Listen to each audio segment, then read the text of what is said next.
Зелен или црвен картон добиваат пешаците кои правилно или неправилно поминуваат крстосници и улици во градот.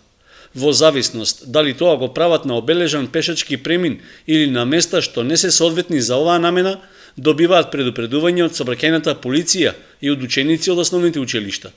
Тоа е дел од акцијата по повод одбележувањето на неделата за безбедност на пешаците, што ќе трае до 8 април. Ќе се одржат теоретски предавања на терен, односно практична настава со учениците од основните училишта, сите оние кои што ќе бидат заинтересирани.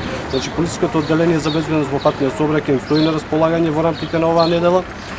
Средните училишта имаат одредени обврски, значи да спроведат дискусија помеѓу класните раководители и учениците во рамките на безбедноста во сообраќајот и другите иницијативи доколку имаат и оцена дека може да ја подобрат безбедноста во сообраќајот во Фочани, значи да ги достават до Општинскиот совет за безбедност во патниот сообраќај. Во текот на неделата за безбедност на пешаците, граѓаните кои прават прекршок ќе бидат само усно и писмено предупредувани. Сепак, од полицијата велат дека за непридржување кон законските одредби во иднина можно е и санкционирање.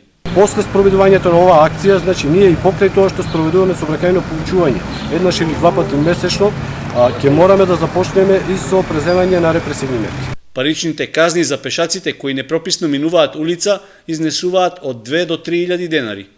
Од Советот за безбедност во патниот сообраќај очекуваат дека со заедничко ангажирање во рамки на неделата за заштита на пешаците позитивно ќе се влијае за подобрување на сообраќајната култура кај граѓаните.